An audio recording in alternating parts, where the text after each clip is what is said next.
एक जण कॉमेडी शोला गेला आणि तिथे जाऊन खूप हसला.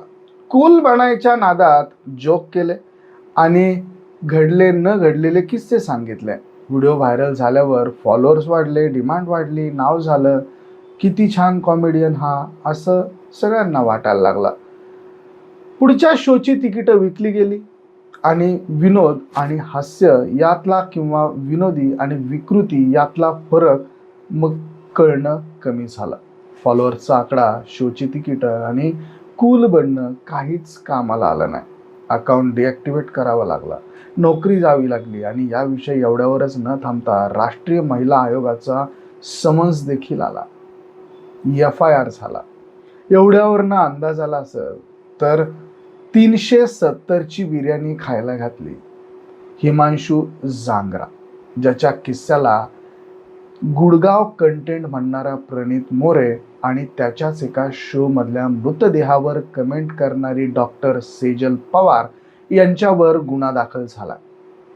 परिणिती आणि हिमांशूला राष्ट्रीय महिला आयोगाने समन्स पाठवलं. थोडक्यात या तिघांचा आता बाजार उठलाय. पण हे कशामुळे घडलं? FIR कुणी दाखल केली? काय कारवाई होऊ शकते? बघूयात आजच्या या व्हिडिओमधनं मंडळी. तत्पूर्वी तुम्ही मराठी एक्सप्रेसवर नवीन असाल तर सबस्क्राईब नक्की करा. प्रणित मोरे याचे कॉमेडी शो देशभरात फेमस झाले.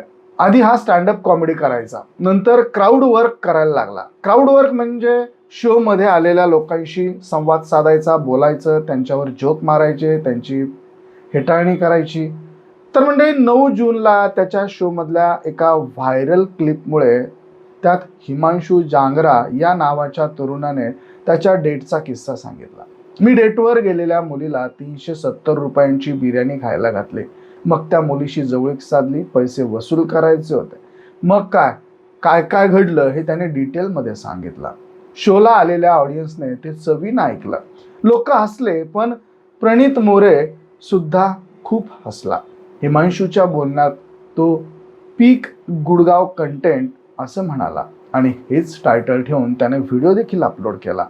गुडगावमध्ये शूट झालेला हा व्हायरल व्हिडिओ प्रचंड व्हायरल झाला. पण डेटवर बिर्याणी खायला घातली आणि ते पैसे वसूल करण्यासाठी जवळीक साधली हा विषयच न पटण्यासारखा होता. कॉन्सेप्ट, डिग्निटी अशा अनेक गोष्टींना चंदन लावण्यात आलं होतं. साहजिकच व्हिडिओ जितका जास्त व्हायरल झाला तितकी जास्त टीका देखील व्हायला लागली. टीका फक्त बरळणाऱ्या हिमांशूवर नव्हती, तर टीका प्रणित मोरेवरती पण झाले. कारण त्याला हा कंटेंट कॉमेडी वाटला. तो फक्त यावर हसला नाही, तर त्याने भाग आपल्या शोच्या व्हिडिओमध्ये देखील अपलोड केला आणि तोच व्हिडिओ सध्या सोशल मीडियावरती व्हायरल झाला. व्ह्यूजची भूक अंगाशी आली. लोकांनी ट्रोल करायला सुरुवात केली आणि रीतसर भाषेत सुनवलं सुद्धा. त्यानंतर प्रणितने इंस्टाग्रामवर एक स्टोरी शेअर केली. हिमांशू जांगराने बोललेल्या गोष्टी हे माझे विचार किंवा माझी मतं नाही आहेत. मी यापुढे अशा परिस्थितीला वेगळ्या पद्धतीनं हँडल करेन. जे काही झालं त्यासाठी माफी मागतो असं देखील लिहिलं. एवढा राडा झाल्यानंतर तो पीक गुडगाव कंटेंटवाला व्हिडिओ डिलीट सुद्धा केला. पण विषय इथंच थांबला नाही. ज्या हिमांशूने 370 रुपयाच्या बिर्याणीचा किस्सा सांगितला होता त्याला बरंच ट्रोल केलं गेला. तो कुठे काम करतो हे शोधून त्याच्या कंपनी फाउंडरला मेसेज करून हिमांशूला कामावरून काढून टाकण्यासंदर्भात विचारणा करण्यात आली. मग कंपनीच्या फाउंडरने एक व्हिडिओ शेअर केला आणि हिमांशू जांगरा याने केलेल्या विधानामुळे कंपनीचं दीर्घकालीन नुकसान होऊ शकतं. आम्ही त्याच्या कृतीचं, बोलण्याचं समर्थन करत नाही असं म्हणत त्याला कामावरून काढून टाकला. या सगळ्यात प्रणित मोरे, त्याचा शो, त्याच्या शोमधला कंटेंट आणि त्याच्या शोमधले ऑडियन्स यांचा रीतसर खोदकाम स्पेशलिस्ट लोकांनी जुने व्हिडिओ खंगाळावे. आणि आणखी एक विषय समोर आला, तो म्हणजे या व्हिडिओमध्ये एक मुलगी कमेंट करत होती. डॉक्टर सेजल पवार असं या मुलीचं नाव. मुंबईच्या KEM हॉस्पिटलमध्ये काम करणारी ही तरुणी अभ्यासासाठी आलेल्या मानवी मृतदेहाला आपण कसं हाताळतो, कोणत्या भागावर कशी सर्जरी करतो याबद्दल ती बोलत होती. आपण पुरुषांच्या मृतदेहाचा अभ्यास करत असताना कुठल्या कुठल्या गोष्टींवर जोक करतो, त्याच्या प्रायव्हेट पार्ट्सबद्दल जोक करतोय, त्याच्या साईजबद्दल काय बोलतोय, हे सगळं तिने सांगितलं. प्रणित मोरे आणि त्याचे सहकारी सगळे हसले. प्रणित मोरेने अर्थात हा कंटेंट आपल्या व्हिडिओमध्ये ठेवला आणि तो शेअरसुद्धा केला. हा व्हिडिओ नव्याने पुढे आला आणि डॉक्टर सेजल पवार जी प्रॅक्टिस करते, डॉक्टरांच्या अभ्यासासाठी दान केलेल्या मृतदेहांवर, ज्याला मेडिकल टर्ममध्ये कॅडेवर्म असं म्हटलं जातं, त्याचा अपमान केल्याची टीका होऊ लागले. सेजल पवार एवढी ट्रोल झाली की तिने स्वतःच्या इंस्टाग्राम अकाउंटवर व्हिडिओ टाकला आणि आपण फार चुकीचं बोललो असं म्हणत माफी मागितली. पण जे मृतदेह अभ्यासासाठी दान करण्यात आले त्यांच्याबद्दल अपमानास्पद टिप्पणी करत असल्याने सेजलला सुद्धा कामावरनं काढून टाकण्यात यावं अशी मागणी होऊ लागली. मग सेजलला किती मार्क होते, तिने ॲडमिशन कुठल्या कोट्यामधनं घेतलं, असे अनेक विषय चर्चेत आले. KEM प्रशासनाकडनं ती KEMचा भाग नसली तरी तिने केलेली टिप्पणी चुकीची आहे, याबद्दल चौकशी समिती स्थापन केली जाईल आणि सगळ्या प्रकरणाची रीतसर चौकशी होईल असं सांगण्यात आलं. पण सेजलचं मेडिकल लायसन रद्द करण्यात यावं अशी मागणी होऊ लागली. तिला एक न्याय आणि हिमांशूला दुसरा न्याय असा होता कामा नये अशा देखील चर्चा सोशल मीडियावर रंगली. या तिघांवरही कारवाई करावी या मागणीने जोर धरला. 11 जूनला यात एंट्री झाली राष्ट्रीय महिला आयोगाची.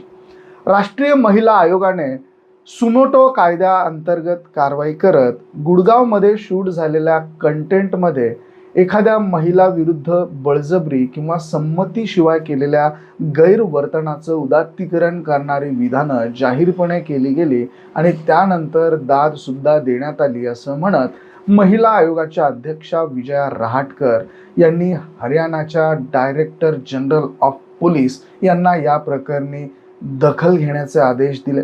या प्रकरणात काय ॲक्शन घेण्यात आली याचा रिपोर्ट एका आठवड्यात सादर करण्यात यावा असंही महिला आयोगाने स्पष्ट केलं. एवढंच नाही तर 22 जूनला दुपारी 4 वाजता राष्ट्रीय महिला आयोगासमोर या प्रकरणाची सुनावणी देखील होणार आहे, ज्यासाठी हजर राहण्याचे समन्स प्रणित मोरे आणि हिमांशू जांगरा यांना देण्यात आले. या प्रकरणात फक्त या दोघांची नाही तर इव्हेंट ऑर्गनायझर आणि व्हेन्यू मॅनेजमेंट करणाऱ्या सगळ्यांची चौकशी होणार. 370ची बिर्याणी, पीक गुडगाव कंटेंट आणि सोजल पवारचे कारनामे यांची दखल महाराष्ट्र सायबर पोलिसांच्या नोडल पोलीस स्टेशनने घेतली आहे. प्रणितचे व्हायरल होणारे व्हिडिओज आक्षेपार्ह असून त्यात काही कंटेंट हे महिला आणि अभ्यासासाठी दान केलेल्या मृतदेहांचा अपमान करणारे असल्याचं यावेळी स्पष्ट करत प्रणित मोरे, हिमांशू जांगरा आणि डॉक्टर सेजल पवार यांच्यावर BNSच्या कलम 75 आणि 4 लैंगिक अर्थाच्या टिप्पण्या केल्याच्या 1 वर्षाचा कारावास, 294 अश्लील साहित्य लोकांपर्यंत पोहोचवणं, 353 2 सामाजिक द्वेष निर्माण करणं, विधानं करणं किंवा पसरवणं आणि माहिती तंत्रज्ञान कायद्याच्या कलम 67 अंतर्गत गुन्हे दाखल करण्यात आलेत. या कलमांतर्गत 2 वर्षापर्यंतच्या कारावासाची तरतूद आहे. सायबर पोलिसांनी या तिघांनाही चौकशीसाठी समन्स पाठवल्यात. सायबर पोलिसांच्या मते प्रणित मोरे याचा शो हा वादग्रस्त कंटेंट मुद्दाम रेकॉर्ड करून वेगवेगळ्या प्लॅटफॉर्मवरती शेअर करतो. हा कंटेंट व्ह्यूज वाढवण्यासाठी, एंगेजमेंट वाढवण्यासाठी आणि त्यातून आर्थिक लाभ मिळवण्यासाठी अपलोड केला गेला असा आशय यामध्ये देण्यात आला. तर म्हणजे अशा पद्धतीने डॉक्टर सेजल पवार हिने मृतदेहाच्या लैंगिक विषयावरती टिप्पणी करत अपमान केला असल्याचं यातनं सिद्ध होतंय आणि त्यानुसार तिच्यावरती आता कारवाई देखील करण्यात येणार.